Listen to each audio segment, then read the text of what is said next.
Okay, we'll get underway with our Executive and Finance and Corporate Standing Committee meeting for the month of September. And we'll just ask for leave of absence. And I note that Councillor Henson has just asked for a brief leave of absence. He has a personal issue to address and will be back very shortly. Is there no other requests for leave of absence or apologies? We've done the recognition of our traditional... Oh, sorry, yes, my apologies. The Mayor has left to go down to Brisbane to represent the council with ministerial meetings, and I've just been informed that Councillor Duff apparently has also gone to Brisbane, so apologies for both of those. We need a mover, and so I'll move that we accept that motion, and a seconder, Councillor Froloff. All those in favour? Unanimous, thank you. So we've done the recognition of traditional owners earlier today. Any declaration of interest, councillors? No, all good. Okay, we'll move on now to item number 5, and that is the confirmation of the minutes. The officer's recommendation that the minutes of the Executive and Finance Corporate Standing Committee meeting held on the 15th of September 2021 be received. Do I have a mover? Councillor Froloff, seconder, Councillor Potter. Any questions, business arising out of that? Go to the vote. All those in favour? Unanimous. Thank you. 6. Where are we, Lynell? 6, business arising. 7, general business. Nothing to discuss in there, I don't believe. We'll go straight on to 8, and that is the portfolio report for the corporate services and people and culture, communication, media, finance and ICT. And that is normally presented by our Mayor, and as I just stated, he is an apology for this afternoon's meeting. I'll just say that we'll state that as read, but I do want to highlight our people and culture in the report. A large amount of work has gone into getting our council ready for an intake of school-based traineeships for the 2022 year. And the council is pleased to announce we are now able to seek expressions of interest in mentoring and training of school-based trainees. These traineeships will be for a 2-year period due to the part-time nature of schooling working balance, meaning the trainee will likely only work 1 day per week and possibly more over school holiday periods. This day may vary depending on their classes at school. Council is required to provide 50 paid days a year over each 3-month period. They must average 7.5 hours per week. Council will commence recruitment shortly, interviewing grade 10 students who will begin in the new school year, then being grade 11 students at that point, with likely commencement around February 2022. The traineeships could potentially be offered. Certificate 2 in horticulture, TAFE days are held in Toowoomba, and it would be clearly communicated in the recruitment process that students' families would need to make their own travel arrangements. And 2, Certificate 2 in civil construction, TAFE trainer comes into the workplace for assessment, so no travel should be required. And 3, Certificate 3, business administration, trainer comes into the workplace to meet with trainees, so no travel required. So that there, councillors, is a massive step forward in helping our young people and trying to keep our young people employed in the region. And hats must go off to our staff, Mr. CEO, and all the staff that are required through the executive and finance and corporate. So yeah, big congratulations to everyone. And I'm sure we'll have lots of young men and women certainly benefit from those traineeships that we will be offering in the near future. So do we have any questions, councillors, comments? Councillor Shoemaker?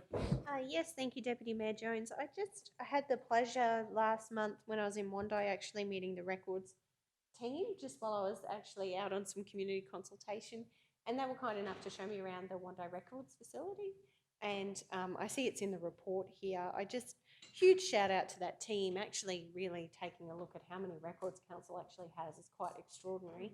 And to see them all actually properly stored in a safe environment for our future. I know there are many residents in the region with historical records that can't be found, that struggle over simple things like house plans and things that can't be accessed. So just want to shout out to the team. I think that's an incredible project and probably one we haven't really had a lot of insight over as a council.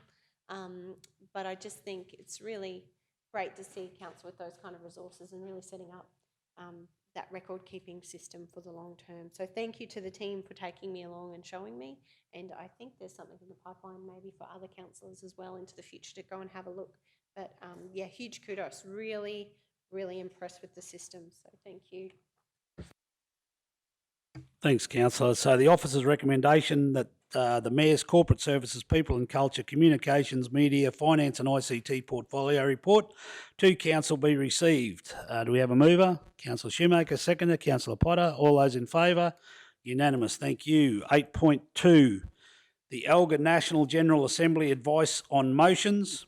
Follow-up advice on motions submitted for the 2021 National General Assembly that was held in Canberra from the 20th of June to the 23rd of June 2021. Correspondence received from the Australian Local Government Association on resolutions that were submitted by South Burnett Regional Council to the National General Assembly.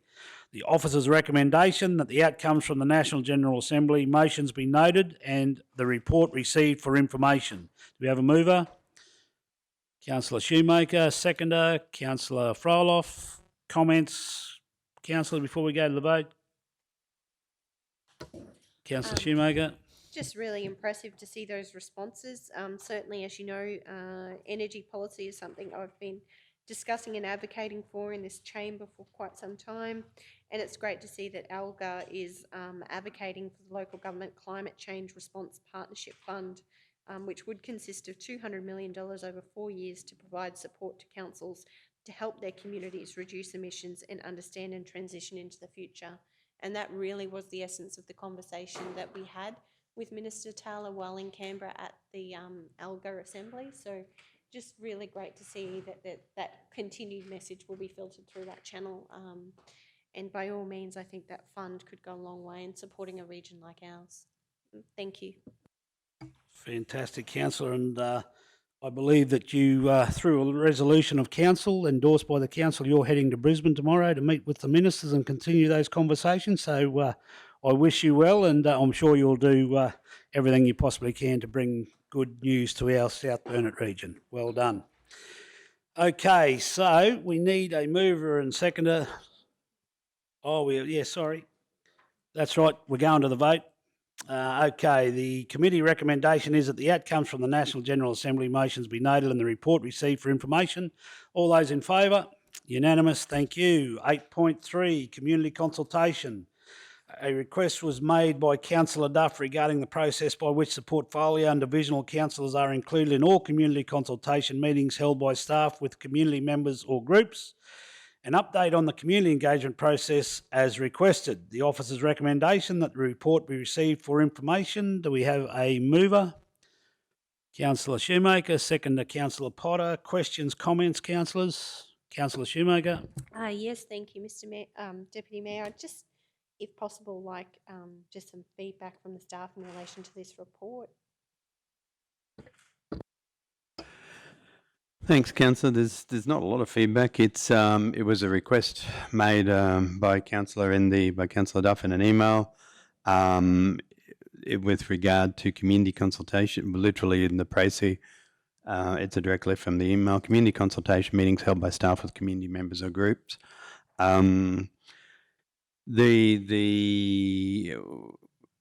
Without the councillor here, it's my understanding that it was like when staff go out and discuss if Cumbia caravan park that was discussed before. If we go out, if staff are going out there to have community engagement, what's the process for inviting the local councillor or portfolio councillor? Yes, that happens generally as a matter of course. There's 1,000 day-to-day meetings that people have with individual members of the community or groups where councillors aren't often invited because they're purely operational, as far as it just is part of the mechanics of getting the information together for a report or another matter. The report is pretty self-explanatory as far as how I've written it is. the community engagement strategy has been a formalising of where we've been going with doing the policy, and the strategy has been formalising this. So we've got a little bit more documented rather than being ad hoc. As I've noted, council staff have little to no input or control over independent non-corporate consultation meetings. We don't organise them. If asked, we're happy to promote them, and if they become a corporate event, put them through the system. But yeah, where there's an engagement with a community group that would trigger any of the policy or processes to make sure as to the intention has been and going forward is that it's consistent across the organisation, and whatever the rules that come into play going forward with portfolios and or divisional councillors, that they're invited just as course of business. Sorry, I hope that helps, but yeah, it was expected it probably would have been discussed today, but yeah, so. No, that's fine. I just was very keen to hear your point of view. I read the report and and understand the process. So no further questions. Thank you. Okay, so the officer's recommendation that the report be received for information. All those in favour? Unanimous, thank you. 8.4, adoption of the South Burnett Regional Council Corporate Credit Card Policy. Adoption of the South Burnett Regional Council Corporate Credit Card Policy Statutory 031. This policy provides for the purchasing and paying for items of South Burnett Regional Council expenditure in accordance with Council's procurement policy via Council's corporate credit cards. The officer's recommendation that the committee recommends to Council that the South Burnett Regional Council Corporate Credit Card Policy Statutory 031 be adopted as presented. We have a mover. Councillor Potter, seconder Councillor Henson. Questions, comments, councillors before the vote? Councillor Shoemaker. I just know this was a hot topic of discussion in our Risk and Audit Advisory Committee meeting, so great to see the policy come to fruition. And just in terms of the implementation of this policy and the review of who has corporate credit cards, and I remember there was some work happening in that space, so just wanted a bit of an update on that. Thank you. Through you, Mr Mayor. Thanks, Councillor. Yes, there's a full review with the delegations. The cards are issued in line with the financial delegations of the staff.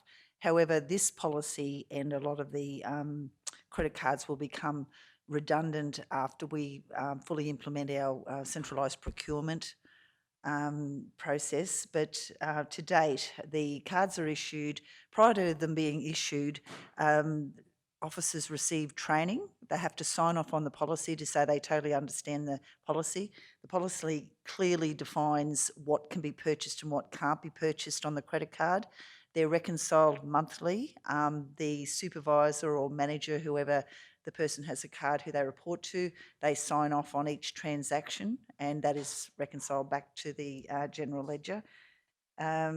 So yes, it is strictly monitored, and I appreciate it is high risk to an organisation if it isn't dealt with correctly.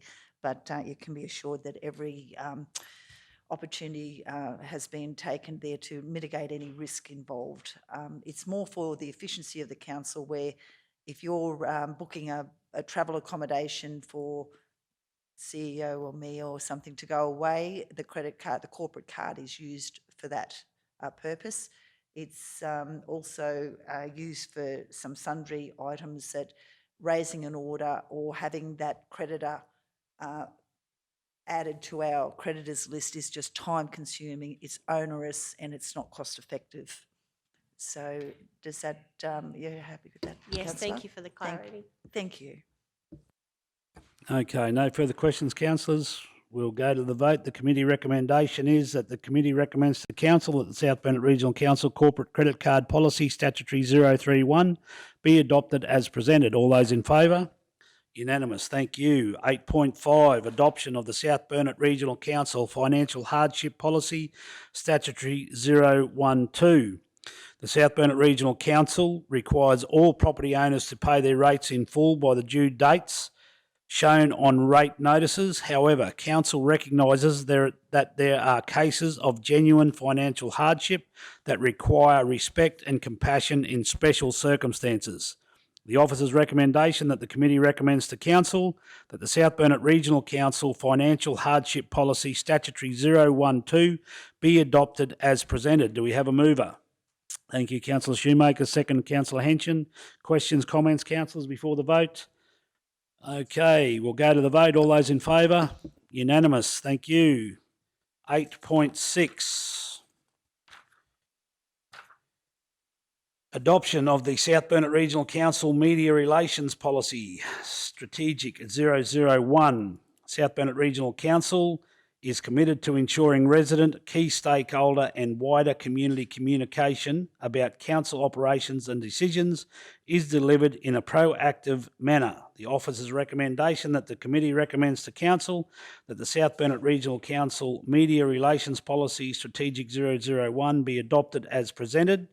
We have a mover, Councillor Henson, seconder, Councillor Potter. Questions, comments, councillors? I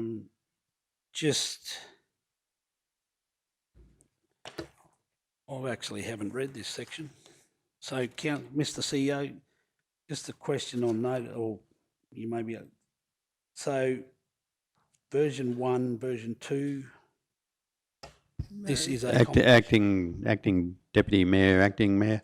All right, if council's willing, this was quite not perplexing is not the right word, not the correct English, but to reconcile the challenging is a lovely word, to reconcile the two thought patterns that went through. So, and I would acknowledge Manager Carolyn and the assistants, great assistants from corporate governance, trying to come up with, well, not trying to come up again, poor English, but putting the various versions together and the different thought patterns that were discussed at the meeting. So the policy itself is as best as we are able to do as far as a hybrid of the different principles. Some of the key parts of it is the mayor is the official spokesperson for the council, as is fairly standard. So response to the media interview, council-wide or regional significance. Case by case, mayor may delegate it to a councillor, executive services or communications officer. Councillors, official, and this is possibly where some of the discussion centred around 3.3, councillors are permitted to provide comment or statement when requested or approached by media in respect to their assigned portfolios. So each councillor, the portfolio and accepting that portfolios are just sitting in queue with the org review. But a councillor is expected as part of the current and still standing portfolio policy is to be called a subject expert, understand, be over their portfolio issues. So in that regard, a councillor would be well placed to speak on their portfolio area. So it firms it up. It doesn't give carte blanche to go and speak across a broad range. It is restricted to portfolio. Councillors would be encouraged, but council are to work through executive services and communication, support media releases. The one thing that is through the policy, with the policy, and what we ask is anything that is done or said is that the record goes back. It's for the councillor and mayor, councillor, and even myself assists with having it put to file. So then if there's any queries down the track, we've got it to file. So happy to be advised. Media councils work through and speaking to the media on divisional matters. Councils are responsible for adhering to the principles of the Act, Code of Conduct in this policy in a way that maintains council's integrity and reputation.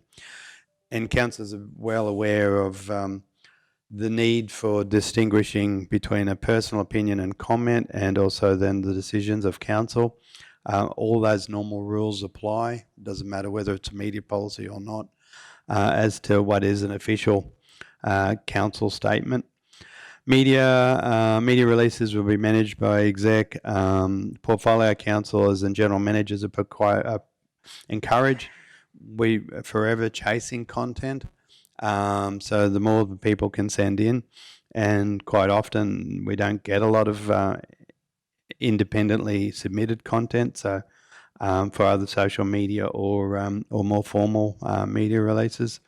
Chief Executive Officer must approve all council media releases, which is again part of we've canvassed that conversation before, just in the day-to-day operations of public notices and things. My role's, or the CEO's role, still in there. Probably the next one that was of topic was responding to media inquiries made directly with council. Council is the chair of a council authorised committee or a portfolio representative. Councillors are authorised to speak on that committee or portfolio and will be contacted by the executive services. Media representatives are asked to make direct contact with executive services in the first instance. Again, it's not that we're trying the corporately to drive everything through one single content point and then fan it out. I do appreciate that sometimes we do receive some criticism for delays, but the balancing act of trying as best as we can and accepted, like I think, Councillor, you've often said we do a good job on the roads, but we're still not perfect in this space.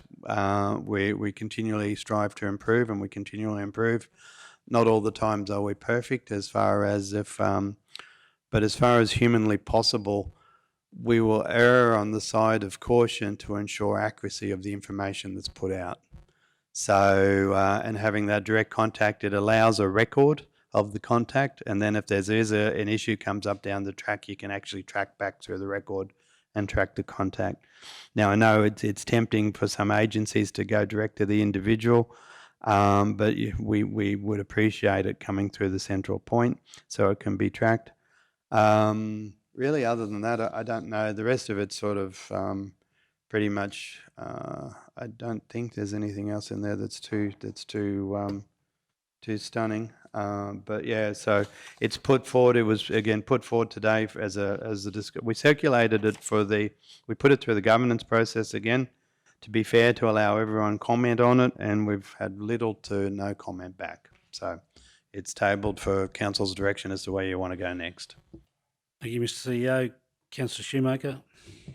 Yes, thank you, Mr. CEO, for the commentary. Certainly, you've had little feedback back from my end, because I've been very impressed by the way in which the team has blended the many policies in the conversation.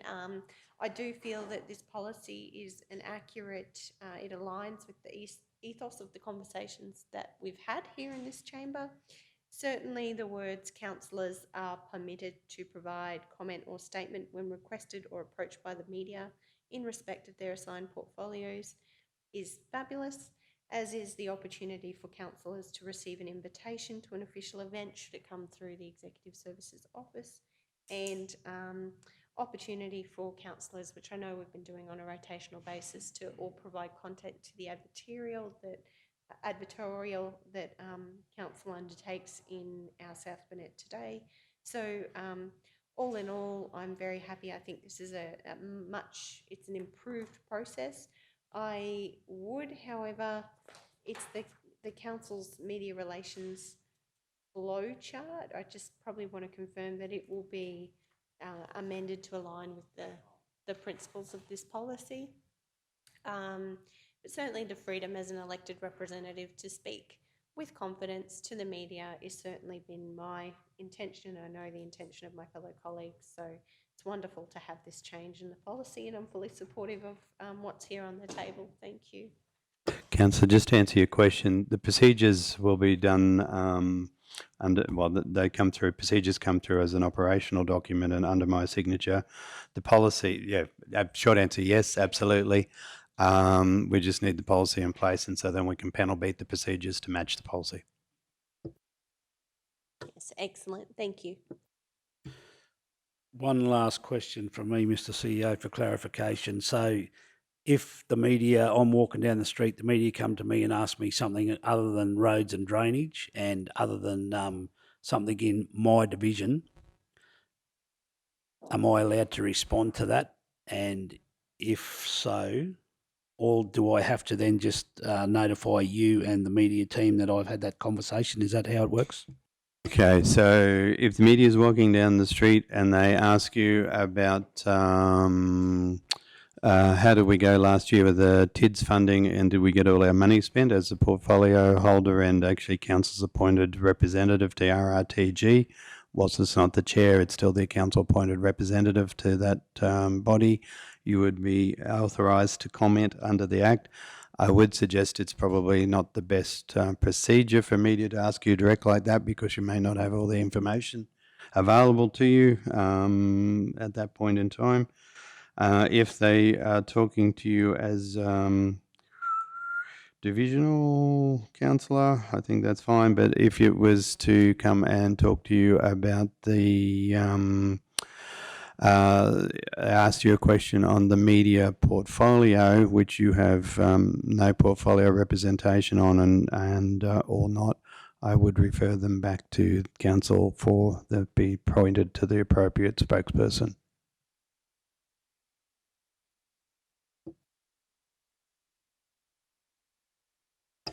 To clarify, council, as I said before, it doesn't open up a carte blanche for anyone to talk about anything. There still has to be some sort of a framework.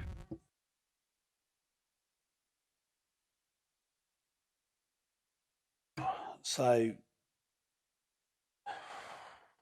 are you just the point of contact? Just wanted the point of contact. So, if any councillor is asked on their portfolio, whatever, they can speak on it freely, and they just notify you and the media team. Righto, thank you. Yep. Okay, any more questions in regards to the media policy? We've got it moved and seconded, so that the committee recommendation is that the committee recommends to council that the South Burnett Regional Council Media Relations Policy Strategic 001 be adopted as presented. All those in favour? Unanimous. Okay, 8.7. Adoption of the South Burnett Regional Council Rate Collection Policy Statutory 041. This policy outlines the principles, processes and guidelines that South Burnett Regional Council staff and or external agencies use when dealing with ratepayers, property owners, their financial or personal representatives and mortgagees in the prompt follow-up and timely collection of rates and charges that have not been paid by the due date on a rates notice. The officer's recommendation that the committee recommends to council that the South Burnett Regional Council Rate Collection Policy Statutory 041 be adopted as presented. Do we have a mover? Councillor Shoemaker, seconder Councillor Potter. Comments, questions, councillors? Go straight to the vote. All those in favour? Unanimous. Thank you. 8.8. I can't get my piece of the paper on here. Adoption of the South Burnett Regional Council South Burnett Libraries Operations Policy Strategic 021. The South Burnett Regional Council provides information and recreational resources and services to the community in each South Burnett Libraries branch with reference to the Queensland Public Library Standards and Guidelines. The officer's recommendation that the committee recommends to council that the South Burnett Regional Council South Burnett Libraries Operations Policy Strategic 021 be adopted as presented. Do we have a mover? Councillor Potter, seconder Councillor Henson. Questions, comments, councillors? Councillor Shoemaker. Thank you. I just note in the policy, section 3.2 talks about the environment, of course, at which the expectations for the environment we create and provide our residents in our libraries. It was the last point I just wanted to have to discuss. The full range of services are available all hours. The physical library facility is open and an after-hours return facility is provided. I just wanted to check the hours across our libraries differ, was my understanding. And then we had some budget discussions around the Mergen Library, and just wanted to understand if anything's actually changed in that space or where things might have been at with that process. Yeah, through you, Mr. Acting Mayor. The discussion around the Mergen Library was actually, it wasn't resourced by a librarian for those days. So the physical library was still open and available. It was manned by the customer contact staff, not a library staff. So that was where, with council, we was allocating additional funding to provide a full-time librarian to that branch over that time. So it wasn't to vary it wasn't closed over that time. It was just manned by customer contact. No, that's fine. Thank you for the clarification. No more questions, councillors? So we have the committee recommendation that the committee recommends to council that the South Bennett Regional Council South Bennett Libraries Operations Policy Strategic 021 be adopted as presented. All those in favour? Unanimous, thank you. 8.9, adoption of the South Burnett Regional Council Library Collection Development Policy Strategic 020. The Library Collection Development Policy establishes guidelines for the development and management of South Burnett Regional Council's library resources with reference to the Queensland Public Library Standards and Guidelines. The officer's recommendation that the committee recommends to council that the South Burnett Regional Council Library Collection Development Policy Strategic 020 be adopted as presented. Do we have a mover? Councillor Potter, second Councillor Henson. Comments, questions, councillors? Go to the vote. All those in favour? Unanimous. Thank you. 8.10, review of CBD footpath cleaning operational costs. At the September 2021 Ordinary Council meeting, a request was put forward to review of the operational costs of the CBD footpath cleaning with an update report to be presented to the October Executive Finance and Corporate Standing Committee meeting. And the officer's recommendation that the report for operational costs of CBD footpath cleaning be received for information and that the matter be considered as part of future budget deliberations. Do we have a mover? Councillor Henson, seconder, Councillor Shoemaker. Comments, questions, councillors, considering we went and had a look at them in operation the other day at Mergen. Any comments? Councillor Henson. Thank you, Deputy Mayor. Yeah, just quickly, it was good to see those machines in operation, and I think, once you're on the ground watching what they actually do, you can make a much better representation of where and how we do things. But I think certainly, as it says in the background section there, with the costing of these things, it's something that we will certainly need to look at closely in the future. Thanks, Councillor. Councillor Shoemaker. Yes, thank you. Certainly appreciated the opportunity to meet the team and talk about these options yesterday morning. Just note in the report, it states on page 75 under the costings, and I note that the contractor costings of one clean per month, the cost estimate is very close to the hired street sweeper and trailer costings, and of course then we have our hourly rates. States pressure cleaning takes much longer, which increases the labour and equipment cost. It also creates more inconvenience to residents and businesses. Pressure cleaning tends to use more water, with some devices using between 20 to 30 litres per minute. Pressure cleaning also pushes rubbish to the street, which requires further effort to street sweep residue material from gutters. There's also an ongoing risk of pollutants entering the stormwater system. I just note, we've had, as it's stated in the report, our budget deliberations.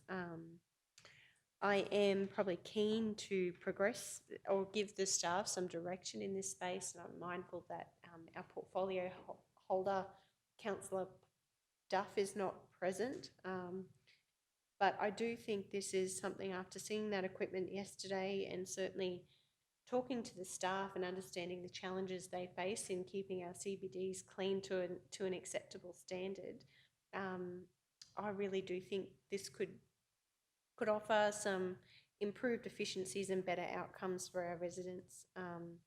So I'm very keen to progress further conversations about this, and I guess take that advice from GMO May and his team around how we progress these budget deliberations. I know we had some preliminary discussions around the Q1 review, whether this fits into Q2 or I'm not sure. I don't want to just leave it hang in the balance, so probably just keen to understand what's next or what process you'd like to follow, GMO May, because I am mindful this is an influencing change, and I know we had talked about a working group with yourself, Councillor Jones and Councillor Duff, to talk about cleaning, the expectations and the standards, service level standards for cleaning our CBDs.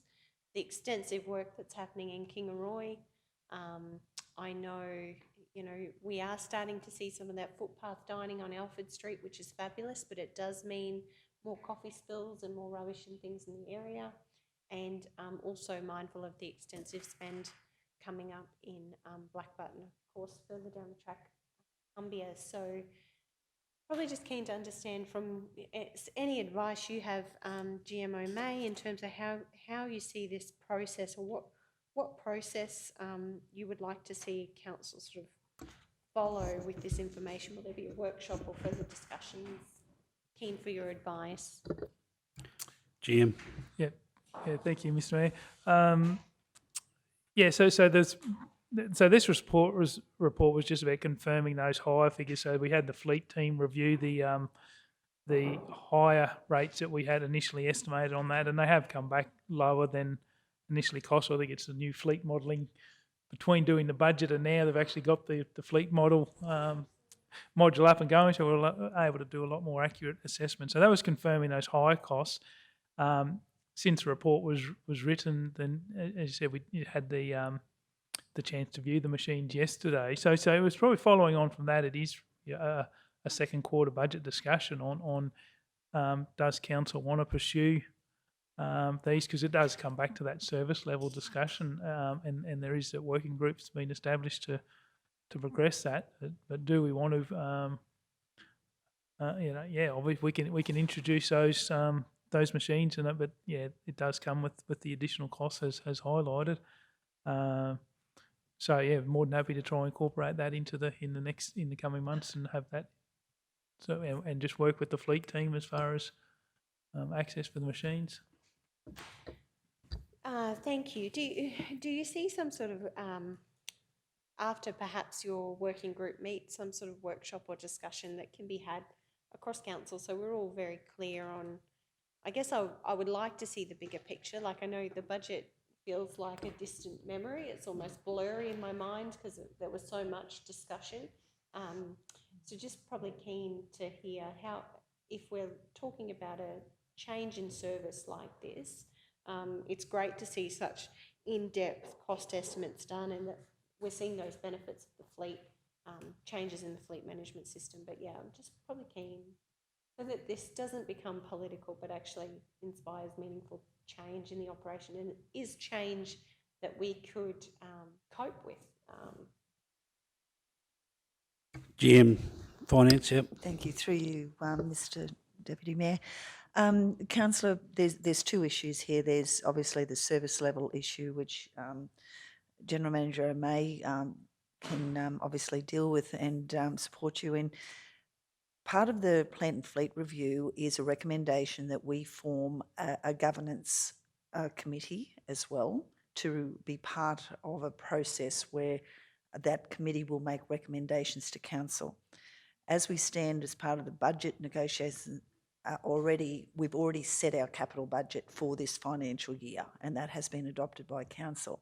However, like you, there is the possibility there, and I would like more research done into the recommendations, because I've had comments from engineers. They have their own views on the potential damage to the footpaths through the steam, things like. So I would really appreciate the opportunity to be able to research that a little bit better, to come back with a better informed opinion for council about efficiencies. But that would form part of our review, but possibly we will have to drop an item from our plant that would need to be replaced this financial year out of our capital program, if the decision of councils was to progress this one. So that's just the technical side of it at the moment. And just with the capital program, I remember that we had talked about hiring or purchasing another trailer and more heavy duty pressure cleaners and water tanks and things to support the team. So just wanted to understand, has that actually occurred, or is it currently on hold? Yeah, through Ms. Mean, I think that was put on hold, sort of pending these discussions. So. Yeah, I'm keen, I'm keen for this to follow a proper governance process, not to sort of get rash and move service delivery decisions off the floor. I know we all want the outcome. We all recognise how important it is to have clean streets and to maintain the investment our community is making in our CBDs. So I was really impressed with the equipment that I'd seen, and no doubt, even talking to the team, at first there was some apprehension from a couple of guys from the workshop, but once they sort of saw how simple it was to service and these sorts of things, I think they had some really great ideas themselves. So I guess just really mindful that the decision we make has cascading impacts on the business. We all want the outcome, and I guess I'm just asking for, if it's part of your governance framework and then it comes back in that Q2 or something. I'm mindful we're building infrastructure, and at some point we're going to have, I'm a big believer in giving our people the tools they need to actually do the job they need to do properly. And to be quite frank, when I saw how big that footpath is in Mergen and recognised that it takes 3 people, one holding a hose, one holding a blower and one holding a pressure cleaner, approximately a week, at over $50 an hour per staff member, including on costs, it's an extensive cost. And when you start talking to the infrastructure team and they're saying that it's actually, wearing the pavement, the pressure cleaning is too heavy duty and it's wearing the pavement, and that the pavement needs to be sealed. And I just think, we all want the same thing, but I want to see an outcome in this space. So just keen to understand, actually follow a proper process and not sort of quickly ask council to pivot and adjust when there's so many other balls, as I saw yesterday, in the air. Okay, thanks, councillor. Yep. It's a funny one, actually. I don't know how it falls under Parks and Gardens with roads and drainage being my portfolio, and we're talking about curb and channel and all the rest of it. But anyway, happy to be in the background and all the rest of All it. yours, bud. Yeah, no, I was just going to say, Pete, you beat me to it. I was just going to say I'm glad it's coming out of your budget, not the roads and drainage one. So, yeah, happy for that to go. Yeah, just on what Councillor Shoemake said, yeah, I certainly wouldn't be supportive of, like you say, go out and purchase these machines straight up. It's a hire thing for me, like a short-term hire, just to make sure that they are suitable. They make sure they don't do the damage and all that sort of stuff. There is, I agree, they look great and all that sort of stuff, but I think there's still some questions to be answered. But anyway, it's only a recommendation to the council to continue on. So is there no further questions? We'll go to the committee recommendation that the report for operational costs of the CBD footpath cleaning be received for information and that the matter be considered as part of the future budget deliberations. All those in favour? Unanimous. Thank you. 9.1. I will now hand over to Councillor Shoemaker to do her presentation of the regional development portfolio. Thank you, Deputy Mayor Jones. Certainly a pleasure to present my report, and no doubt a hard slog at this stage of the afternoon, so thank you for bearing with me, fellow colleagues. Should growth in housing options be part of regional development strategies, and who is responsible? Must investment in housing projects wait until high economic growth is attained, and who will pay? How much priority should be given to social and affordable housing projects in view of the limited resources in regional communities like ours? What are the benefits of social and affordable housing projects in regional development? What does our future look like if people now can live in our region and work anywhere in the world? These very questions have generated heated debate across our community. We know because we've recently experienced an influx of people looking at the lifestyle offered in the South Burnett very differently on the back of the COVID-19 pandemic. While I certainly don't have all the answers to these questions, what we know for sure is that here in the South Burnett, we absolutely need more bricks and mortar. We need more housing options. Our rental vacancies are almost non-existent. Buyers are outbidding each other to purchase homes. Property managers are overwhelmed by rental applications. There's been limited state government investment in social and affordable housing in our region for decades. Builders' books are full. People are queuing for vacant land before it's even developed. And pressures on supplies and increased costs are creating headaches across the construction industry. We know we need more affordable, accessible and secure housing. We know from the incredible work local service clubs are doing in our community, there are more than 140 people currently homeless and living rough in the South Burnett. We know the Queensland Government's regional home building boost grants have helped to boost housing supply and create jobs in our region, but this has also put significant pressure on local trades, demand for available skilled workforce, and the logistics of materials and supplies, with suppliers doing their best to cope with unprecedented local increases in demand. We also know the solutions to the lack of housing options in the South Burnett will require a multifaceted bipartisan approach, and quite frankly, we need actions to speak louder than words. We need government investment to deliver social and affordable housing projects and capital upgrades. We need developers and landowners in our region to put forward developments and open up vacant land, and we need the state government to see our region's needs as a priority. We know our local business community and residents are calling on us to urgently address the chronic shortage of housing stock in our region. But our council can't do this sudden heavy lifting alone.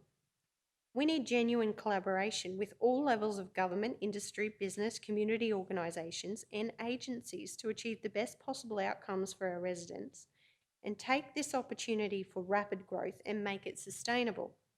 Because we know our staff here at Council are doing all they can to cope with the increased demands of property sales, customer service inquiries, and rapid upshift in processing building, plumbing and development applications and inspections daily. And we too are no different to any other workplace in attracting the qualified staff we need to support our team.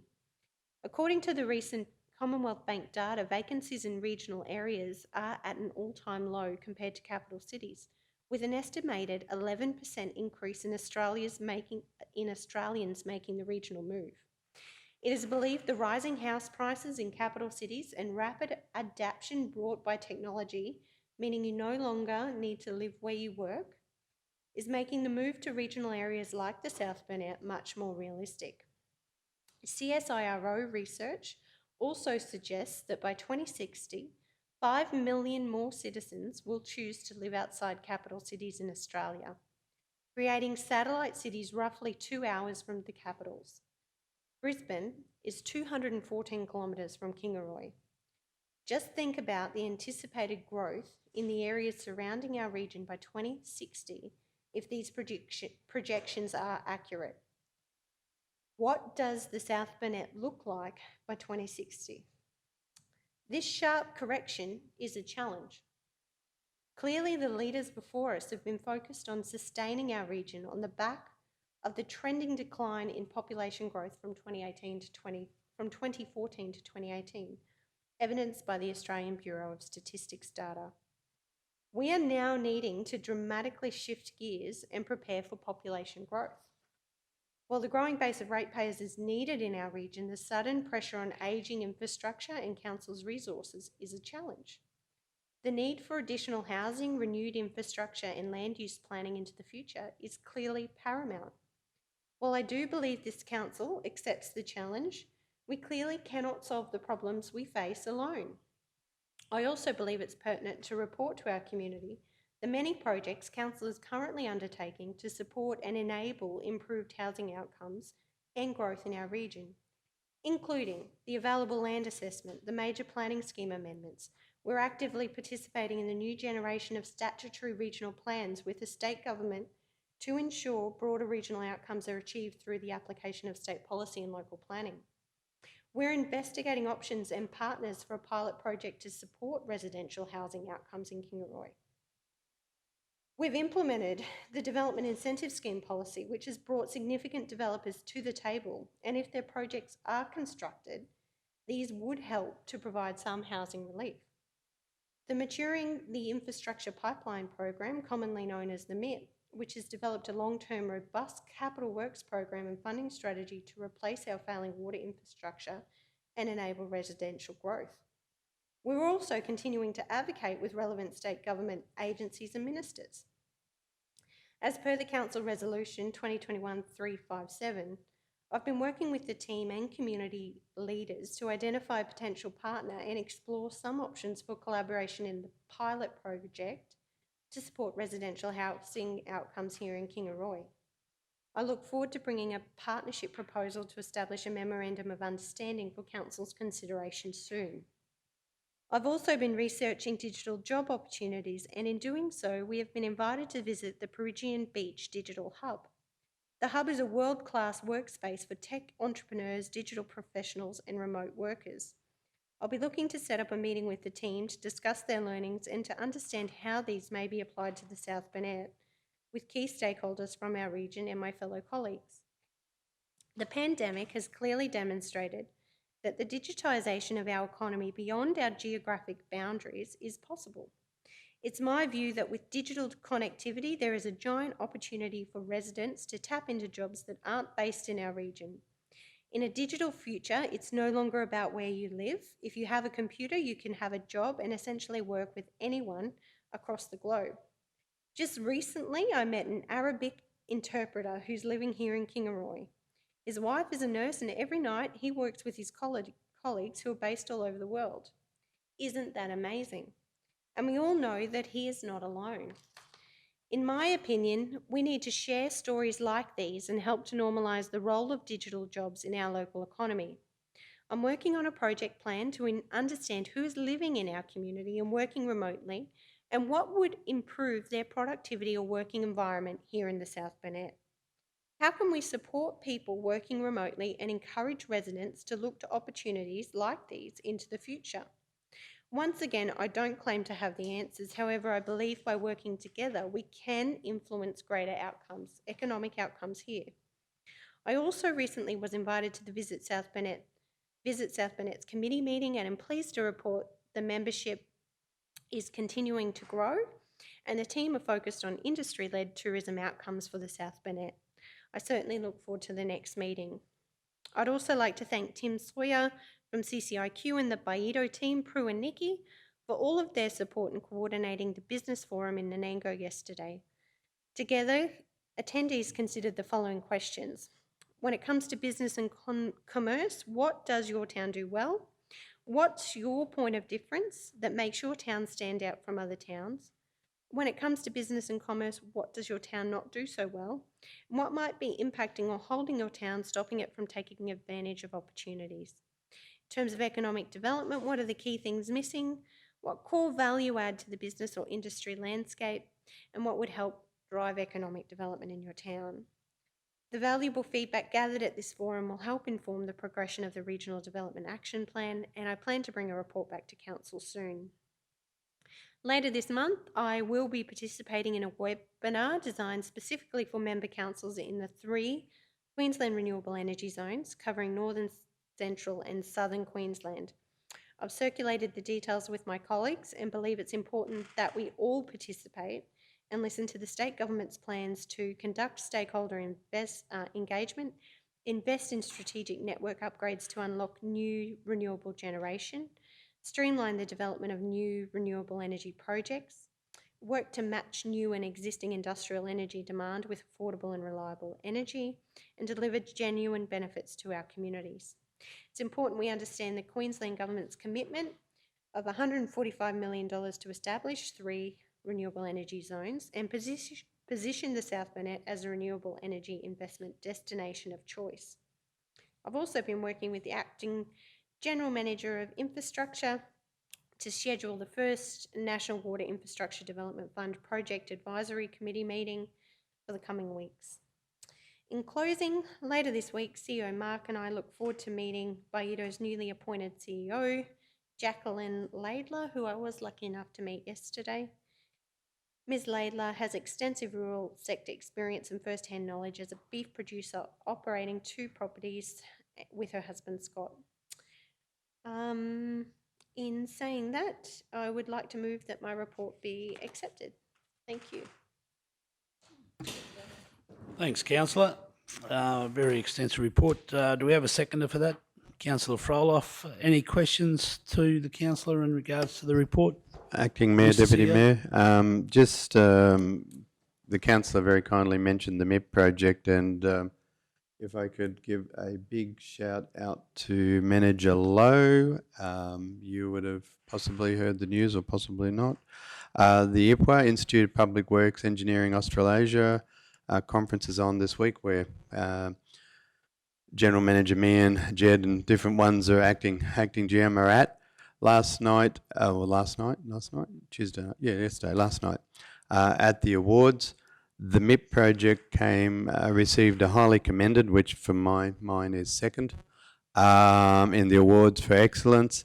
And it's the collaboration, ATC Engineering, local company, South Bennett Regional Council and Gen Edge Solutions, highly commended in the Excellence Awards for innovation and sustainability in water, which is for all involved. There will be, General Manager Meehan has promised me proper photos and a proper report, but Manager Lowe, the MIP project and the work that we've done in that urban water space has been recognised at the state level for a piece of work of excellence, and well done to everyone involved with it. I can only endorse exactly that, Councillor Froloff. That's your section. Have you got any comments or you want to make any comments towards that? I'd just like to congratulate the team. They've worked hard. I know that the guys, Tim and his crew, have worked really hard to get this through, and hats off to you and well done for the fantastic news. Thanks, Tim and his team. Councillor Shoemaker? Yes, thank you. I just wanted to highlight in the report, I know we've all been at tables and conversations across our community, and just wanted to recognise how much work is actually happening in this council behind the scenes. People might think or might look on the surface that we're not doing enough. I guess I wanted to acknowledge that there are big challenges that we face, absolutely.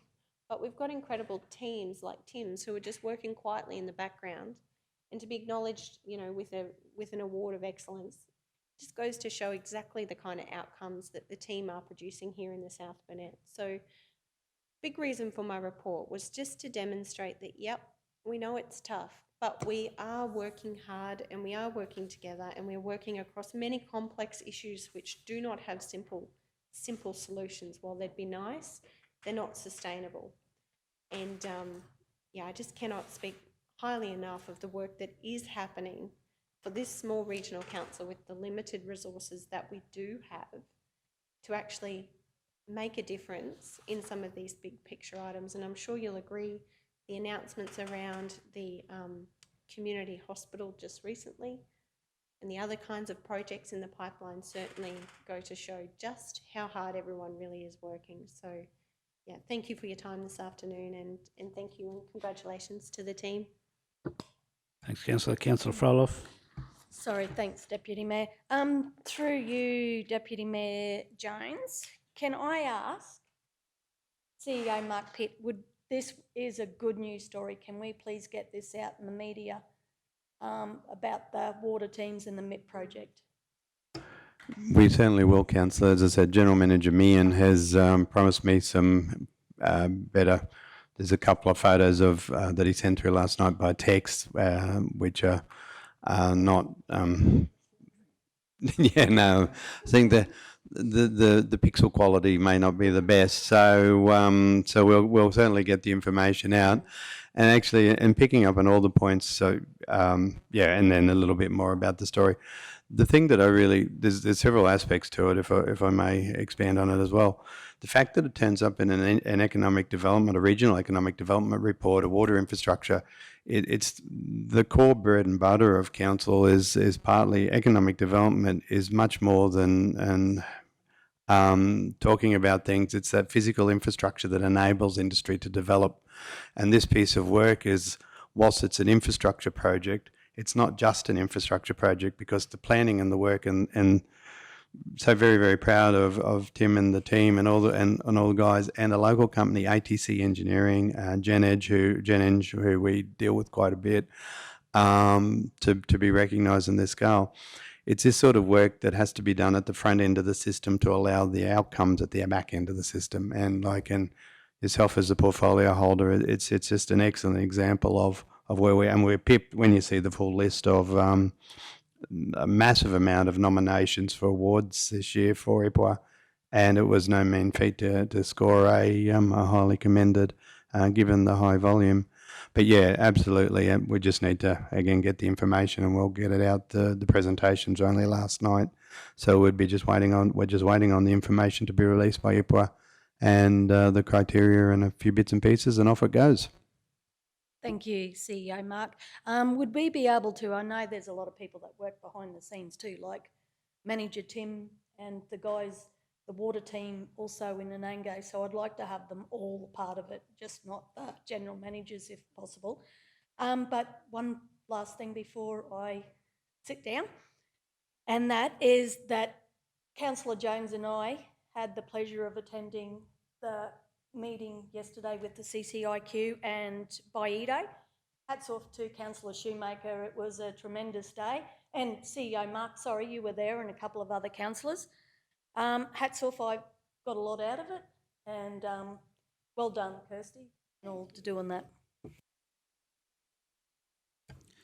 Yeah, look, again, just as a fellow councillor, I'd just like to acknowledge Tim and the work that the staff are doing, and they certainly have highlighted with that award of excellence. They've highlighted the hugely credentialed staff that we do have in the South Burnett Council, and it's highlighted the water and all that sort of stuff at the moment, but our staff right across the whole organisation needs to be commended, and they cop a hell of a time at different times. And this is not about backslabbing. It's just about acknowledging the fact that the people that we have working for the South Burnett Regional Council are high quality people and high quality staff, and they go unnoticed so often that when they get a little bit of recognition, people in the general public say, "Oh, you're just peeing in their pocket," and all that. It's not about that. When you get to know these people, they are working for the benefit of every single person in this region, and I can't say enough. And I will.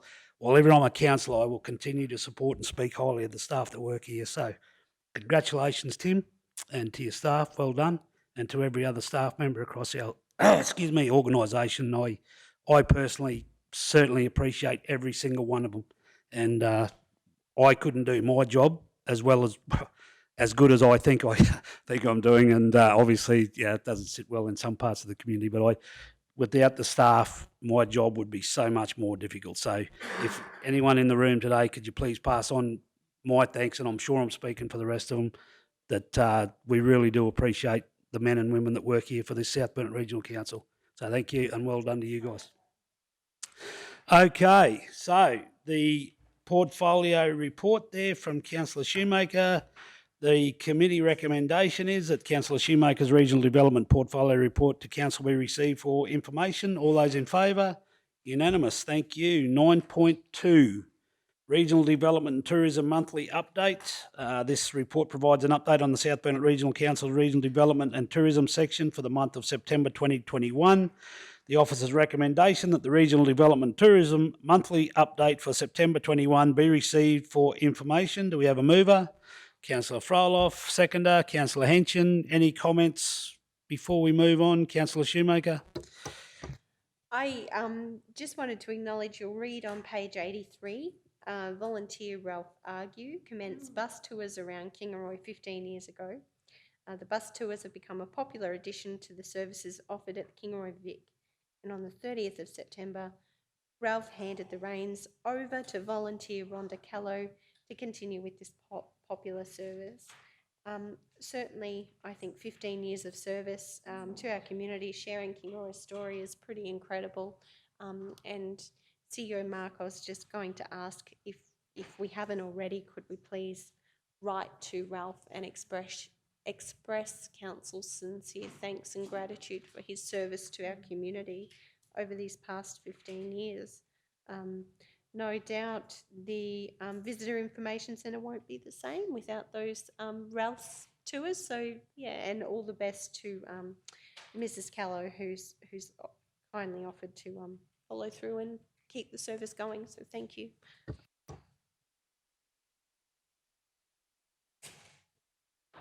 Councillor Henson? Thank you, Deputy Mayor Jones. I'd just like to acknowledge Councillor Shoemaker's recognition of Ralph Argue as well, what an asset Mr Argue has been to our community, and of course, welcome Rhonda Callow in that position, and I'm sure she'll follow in Ralph's footsteps. Can I just bring to attention on the coach tours in the month of August, 942 in Kingaroy, 356 Mergen, 435 and 578 respectively in Anango and Wondai, and yet our months either side of that is 1 and 0. Can I have some clarification as to what's happened there with those figures? I mean, that's sensational. Maybe everybody heard Ralph was leaving and wanted to get on coach tours, but on page 83 on coach tours, Kingaroy 942, Mergen 356, 435 and 578, and July, September we've got 0 figures there. So is there any clarification on that? That's mine, councillor. No, I will, other than that they didn't run them that month, but yeah, I'll take it on notice and bring it back. Do you want a report, or if we just circulate it by email? Yeah, email, yep. No, will do.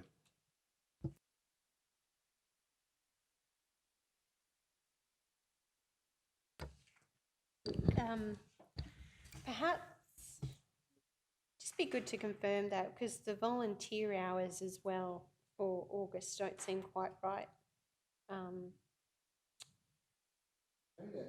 Maybe they're supposed to be, maybe, yep, I'd say so. Yep, thank you.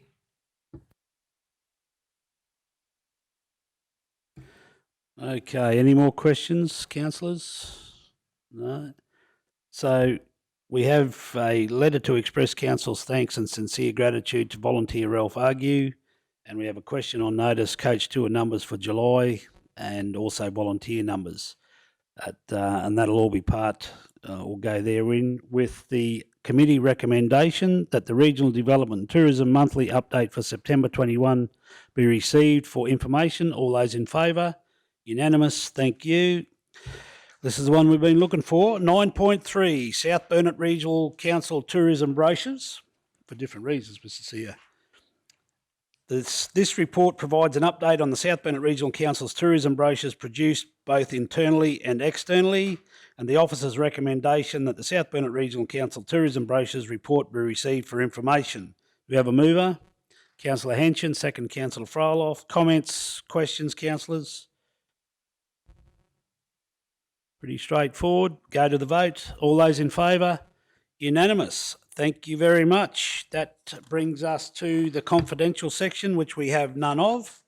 And I would now like to declare the